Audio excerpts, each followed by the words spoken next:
That would be Dr. Hannibal Lecter and his alter ego, Anthony Hopkins. That movie terrified a lot of people, me included. Good. That's great. Good for you. Afterwards? I was not sick, but I was a little queasy. You know, some 10 years after you originated that role and won an Oscar for it, audiences are embracing this character again. I don't know why, but glad they are. Is it difficult when you approach a sequel to try? The questions are longer than the answers. I don't know why they are. It's fresh and new. Nah, nothing was difficult. That's the answer. Nah, nothing. You are somewhat of a chameleon. I've seen you play Picasso. I've seen you play Nixon. You always seem to immerse yourself in those characters. How do you do that? Well, that's what they pay me to do, so I do. You're very humble. I tell you what, and there is just nowhere to go with his answers. He leaves you going nowhere. There's no follow-up. There's nothing you can do with that. That's the only interview I watched all night between all the stuff that was entertaining. Everything else is so annoying or embarrassing. Al, you're on with the radio chick. Hey, guys, what's up? Hey, Al. Long-time listener, first-time caller. Welcome. The guy from Channel 11, he tried to interview Anthony Hopkins. First thing out of his mouth, he was like, "Who the hell are you?" Did he didn't have a clue. He gave like 2 or 3 questions, and he just stepped. Yeah. He kept it moving. Nice. He was totally uninterested in what the guy had to say. Yeah, That's but perfect. see, he's very smart because rather than avoid the interview and be labeled uncooperative, he'll just give you the worst interview ever, so you won't ask him again. Exactly. You don't want to battle with him. He left those guys looking like total fools. Yeah. Well, now, you know that Anthony Hopkins can make conversation. You know he can engage you in a conversation if he wanted to. He could give you long-ass, beautifully eloquent answers to those questions if he chose to. If he chose to. But he doesn't. Well, I don't know. There's some question as to whether actors can actually think like that off the cuff or they're lacking without a script in front of them. I don't happen to think Anthony Hopkins falls into that category. But there's plenty of people there that you watch, last night included, when they get interviewed, they don't know what to say because they speak, but they're told what to say when they speak. In this case, they have to answer for themselves, and unless you're talking about the movie that they're talking about, they don't know what to say. Yeah, a lot of that happens in the red carpet, although usually the interviewers are worse than the interviewees. Like Julie Moran asking Tom Hanks if he ever thought when he was doing Bosom Buddies if he would possibly end up with 3 Oscars, and he's like... I was so glad when she did that. I was like, what a dumbass. You're dumber than Melissa, you whore. It was like, that's a stupid question. I can't answer that. That's exactly what he said. He was really embarrassed by that. And that's what I'm saying. I get skeeved out at home. I have to, look away from this. At one point, I'm not lying to you, I buried my head in the couch. I buried my head between the cushions. I'm going, please be over soon. I can't take it. And then that same interview, Julie Moran asks Rita Wilson about Tom Hanks. Asks Rita Wilson. They're both there. But she turns her back to Rita Wilson, puts the mic in front of Tom Hanks, and Rita's answering the question. Can't hear a goddamn word she's saying. Well, exactly. Would she ask him how he looked in his tux or something? Right. Rita's happily cackling on behind her. Over here going, yes, I believe that the bow tie looks quite striking with the matching shoes. Well, you can't hear what she's saying. And Tom was like, why do you have this thing in my face? James, you're on with the radio chick. Hi. Hey. Hey, you were right about Anthony Hopkins. Each year he does the red carpet interview, it just gets shorter and shorter. I'm betting next year he just mumbles, no. He'll just grunt. So, are you ever going to reprise your role in Hannibal and do a 3rd movie? Hannibal good. I don't understand why. You know what? The whole interviewing on the red carpet thing it's just... It's comical. Well, no, it's not. To me, it's not. Oh, see, I think it's great. The best I hate it. Is the E! Show. Of course. Well, Joan Rivers, because it's so bad. It's great. I'm a genius. First of all, this year they didn't even let Melissa near the celebrities. Oh, yeah. Well, that's because Melissa's an embarrassment. They put her up in a bird cage with some dope. I don't remember who he was, and she wasn't even allowed to interview. In the past, first the show was only Joan's, and then they forced Melissa into it, and then they sort of had 2 stations on the red carpet where they would do dueling interviews. Right. But apparently Melissa can't handle it, so she's up in the bird cage. Right. Well, I think that also is to fill, because they have to wait for these actors and actresses to come to their station, on the red carpet. So they have Melissa up there with some quote-unquote expert about film, so they can fill 5 minutes while they're waiting for the next idiot to come and be insulted by Joan. So I think that's probably why they stuck her up there. Well, she needs more help, because there was one point where she was talking with whoever, the dope that was up there with her. Right. And she was trying to make the comparison between Ben-Hur and Gladiator. And I don't know what she said. You have the clip. Well, we just came out of Talking Charlton Heston about Ben-Hur. And obviously the story is Ben-Hur, Gladiator, same amount of nominations, but the two categories that might break up this whole Ben-Hur 11 wins, Gladiator 11 or 12 wins is either going to be actor or director. What is going on in the director category? Because What are you talking about? Best director split. What are you talking about? I have no idea what the point she was trying to make. Oh, my God, I think Melissa had head trauma when she had that baby. Oh, my God, I can't believe that's my daughter, that coattail riding, no talent leech of an embarrassment I call a living miscarriage. That is harsh, Joan. Oh, my God. Don't you tell me harsh. That's why Egg is dead now. He didn't want to grow up to see this. Oh, my God. You didn't do much better, Joan. Over there with Javier Bardem. Watch your tongue. He was nominated for something. Apparently, he's a working actor. He's been working for a long time. And at one point, Joan assumes that this is the greatest moment in his life. And I remember when she made the comment, I thought, well, you're assuming facts, not in evidence. Right. Joan, he didn't say that. I've got Javier Bardem standing right here with me. Very happy for you, isn't it? It's a golden nightmare. A nightmare? Yeah, everybody's screaming. Did you ever think when you started out to be an actor that this would be one of the great moments of your life? Well, actually, this is not one of the greatest moments in my life. This is the anxious moment in my life. This is not one of the greatest moments. He's like, I've been in 22 films. That's what he said. Right, and talking to you, Joan, out here in the sun is not one of the greatest moments of my life. Oh, what a bitch, you ungrateful French bastard. I'm here with Javier Bardem. Come on, tell me. It's got to be one of the most exciting moments of your life. Why don't you tell me?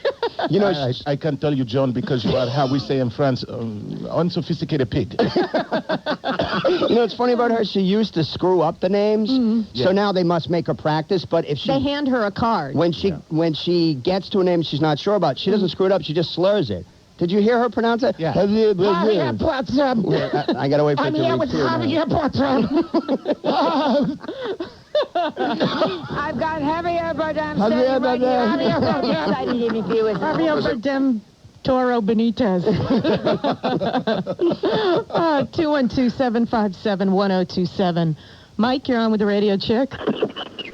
Mike. Guys, what's up? Hey, man, you're on the air. I think Melissa is the most horrid thing on TV. I can't believe she's on TV. You think She is horrid. You know what she looks like? She looks like the inspirational speaker, Tony Robbins. What? With that If big you look jaw at of Tony hers. Robbins, Yeah. he looks exactly like him. Tony Robbins? Yeah, he's got a big wide jaw. I know who he is. I don't see the resemblance, although that's... Believe me, there's a resemblance. Check it out. Only Tony Robbins is a man who's 6'4". Yeah. Yes, and that same size jaw is on Melissa, and she's 5'2". You want to tell me about that jaw? Oh, you tried giving birth to that bitch. She stretched me. That was the jaw. Chris, you're on with the radio chick. Hey, good morning, guys. How you doing? Hey. Hey, Chris.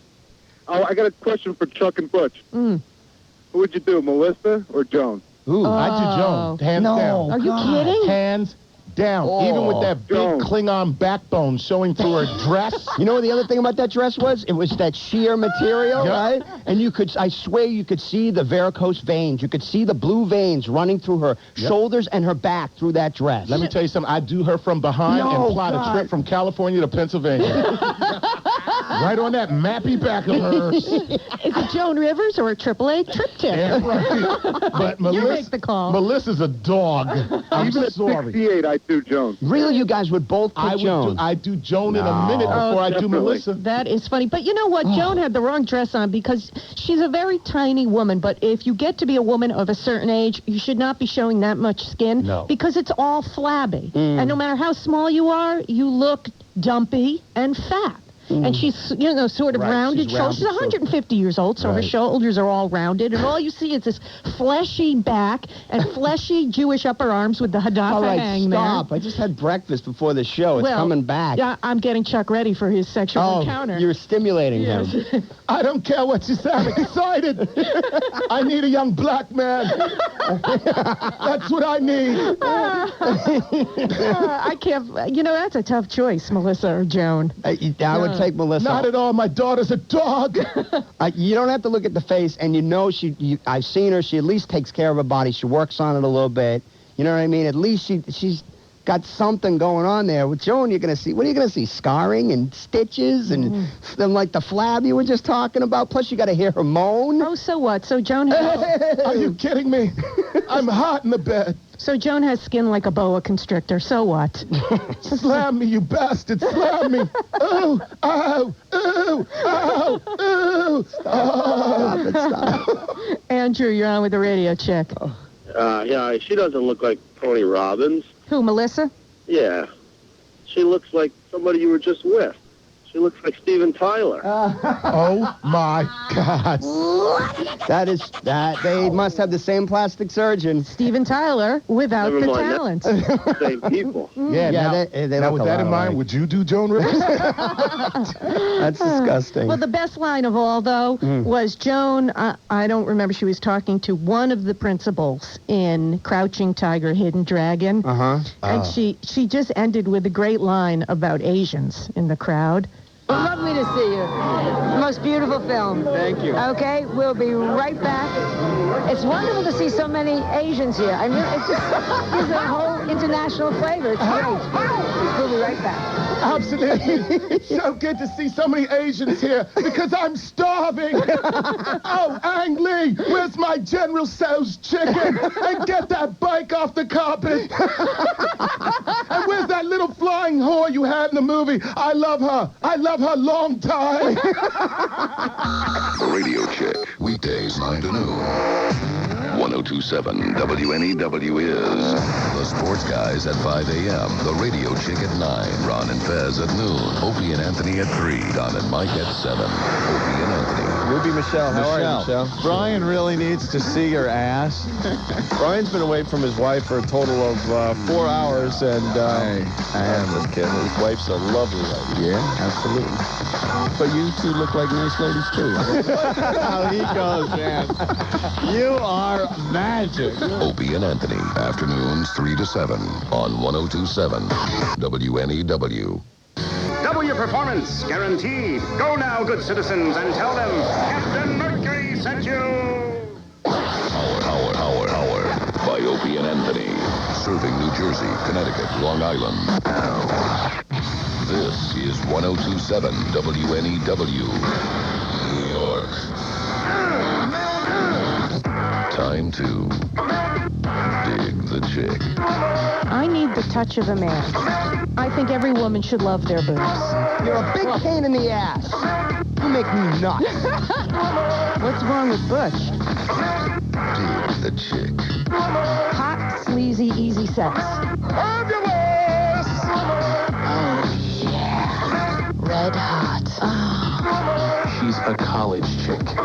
Brains and boobs. Brains and boobs. My pants are down, I'm bent over. Here I am. Screw me. I need the smell and the touch and the breath and the hands of a man. Wouldn't that be funny if we called breast niggas? The Radio Chick. You got some nice niggas, girl. 1027 WNEW, I'm the radio chick. Thank you, Chuck. 212-757-1027 is the number. Coming up, we were very excited. We'll be able to tell you about our Chick Crusade. It'll pay to be a devoted listener of this show. There'll be $10,000 in it for you. Yep. A cash prize of $10,000. We'll explain it a little later. Sweet baby. So, obsessively fussing with your hair is now an official disability. Excellent. How about that? You can collect disability compensation, perhaps, for brushing your hair too much. We have officially entered into some sort of bizarro world. Try this excuse with your boss next time. There's a woman who thinks she shouldn't have been fired even though she was constantly late for work because she couldn't leave her own bathroom. Right. She would spend 3 hours fussing over her hair before she would leave for work. It didn't feel right. Her name is Carolyn Humphrey. This comes out of San Francisco. Carolyn. She felt something was crawling on her scalp. Yeah. So she would pull out and examine strands of her hair. Right. She would wash and dry and set her hair 3 times in a given morning before she was able to leave for work. I have had lice. And she worked as a medical transcriptionist at a hospital, so the hospital gave her a flexible schedule. and started to allow her to come to work anytime she wanted. Whenever she managed to get out of the bathroom. Not bad. She could come and then start her day. Whether it took 3 hours to get her hair done or 5 hours to get her hair done, whenever it was. I think that's pretty accommodating. Damn right. I'm going to go buy me an Afro pick today. But she kept washing and styling it 3, 4, 5 times before she would leave in the morning because it didn't feel right. Right. And her bosses put up with her for years doing this. They finally dumped her. Okay? As well they should. All right. Well, maybe not. Because she is now filing suit. She says she has rights under the Americans with Disabilities Act. Really? Yes. She should not have been fired for what she considers a disability. It's some form of OCD. Apparently. Okay. All right. I guess it's some form of OCD. I mean, that would qualify as a form of OCD. Right. And so now she feels that a reasonable jury could conclude that if she were only relieved of the stress of having to leave the house in the morning, then she could do her duties. And it was up to the employer to help her relieve her stress of leaving the house in the morning. It's like Homer Simpson gaining 200 pounds so he could stay home and work from home. All he had to do was be 300 pounds. Exactly. What is that? Yeah, look, if I could be relieved of the stress of working for Beck, I could perform better too, but that's the way it works. You know? So she can't leave the house. She's got some form of OCD. And, okay, I know OCD is a condition. Yes, it is. Okay? It is some sort of medical condition. However, if you cannot, because of OCD, leave your house to get to work and perform your job, your employer is required to keep you. You can't perform your job. Right. And at most, what she would be able to do is get disability benefits. It's not necessary that the employer has to retain you in your current position when you're not performing your job the way it's supposed to be done. You know, you're late all the time. Shoot, if that's the case, I'm going to start coming in late and tell you I can't stop grooming my pubes. Maybe that was Mike Adams' problem. He wasn't just chronically late. He had OCD. Well, he was wrongly terminated. You're making a joke, but I would say, I don't know how much it affects people's work, but I would say everyone has some form of OCD or something they obsess about that causes a problem in their life. Maybe it doesn't make them late for work every day. Maybe it's not an issue where other people observe that it's causing you a problem in your life, but everybody's got something. Everyone has some sort of mild form of OCD. I certainly do. You do? What's really yours? Do. And I'm not even joking. I have a thing with my nails. I can't have any dirt under my nails or even the appearance of dirt under my nails. And I will spend, God knows how much time, just scraping my nails to make sure they're all nice and white and clean. Now, if there is dirt under your nail and you see it, do you have to tend to it immediately, or can you put it off till later to a more convenient time? I can, at this point, put it off, but it's in the back of my mind. It's always there? It's there. Nagging you. Nagging me. I've got to clean my nails. The dirt is calling you? Yes. Chuck, I'm infecting your nail.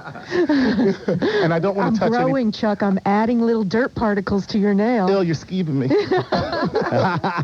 Stop it. You're skeeving me. It's funny. I have a cleanliness thing, too. Yeah. Not on my body, but in my apartment. Yeah.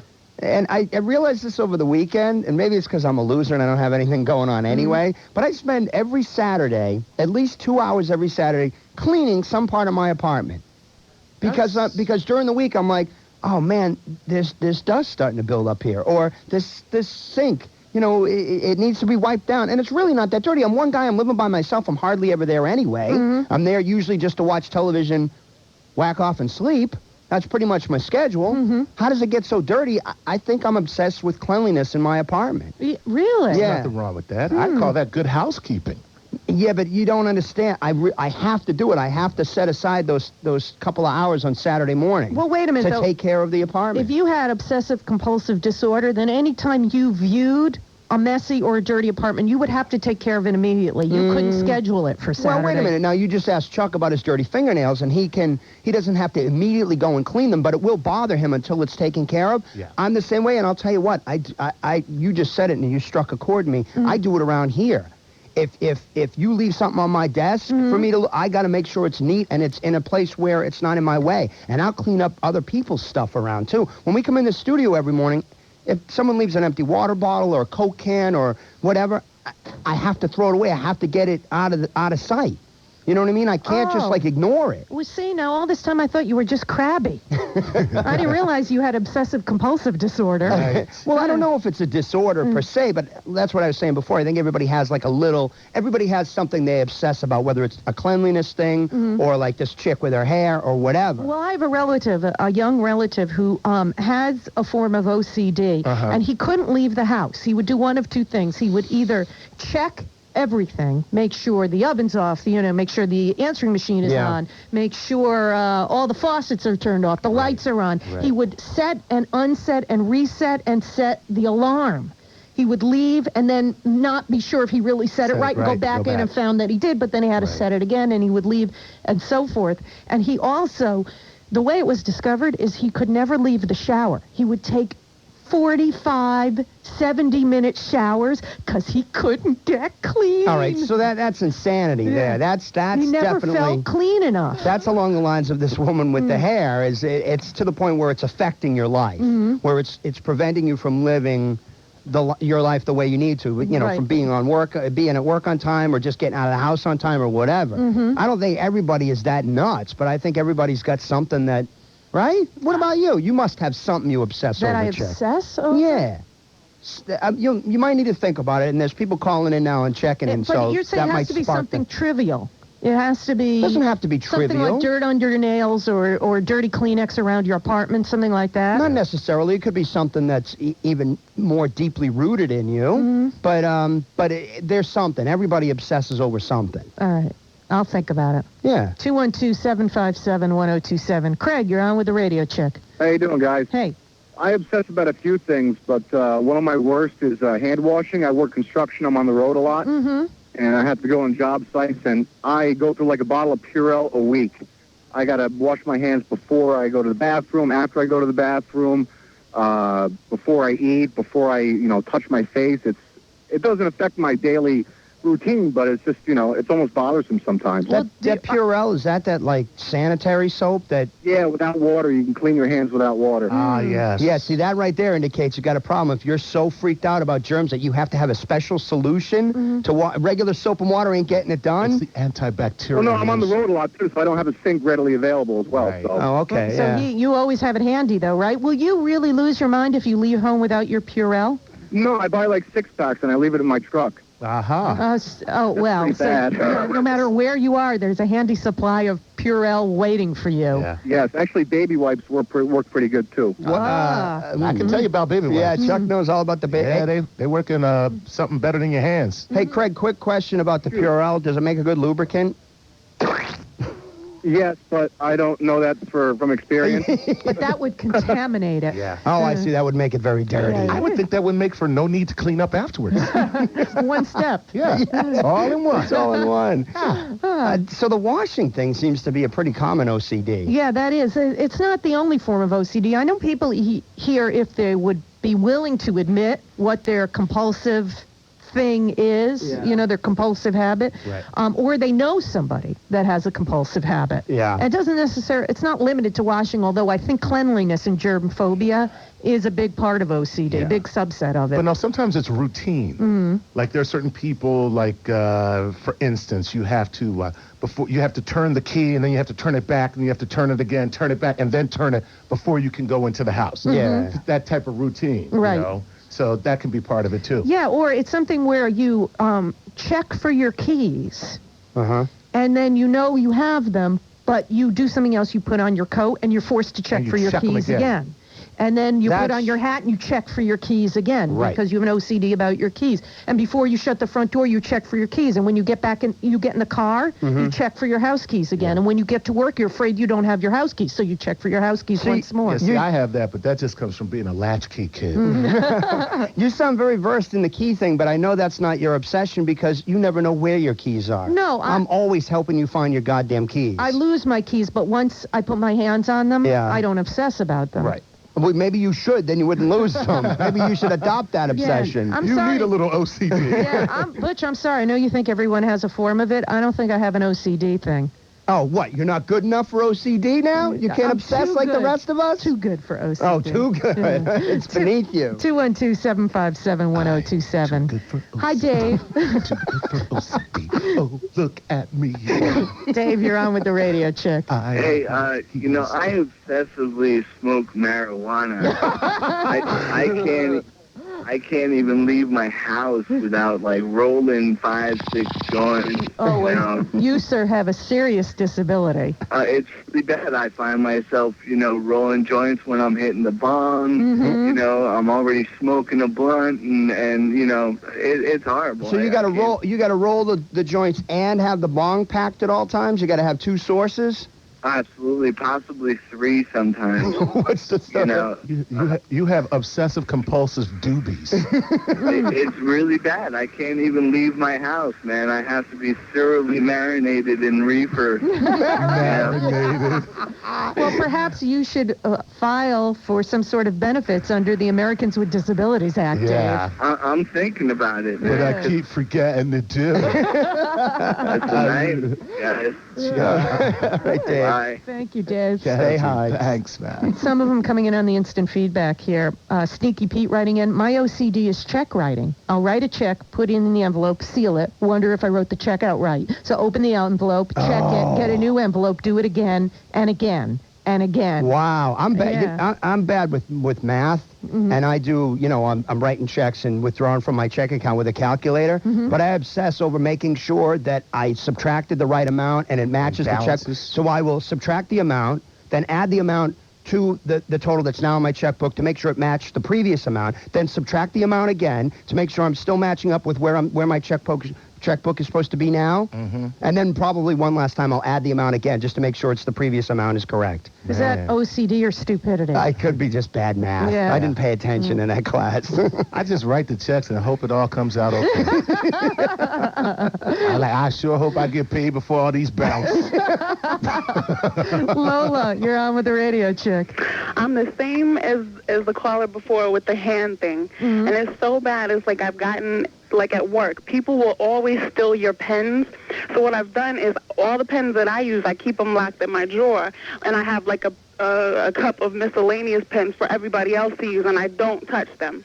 Oh. You don't it's have so to bad. touch their pen, Right. the pen that they touch. Yes, exactly. Your pens are locked away in a germ-free environment. Exactly. You keep them prisoner.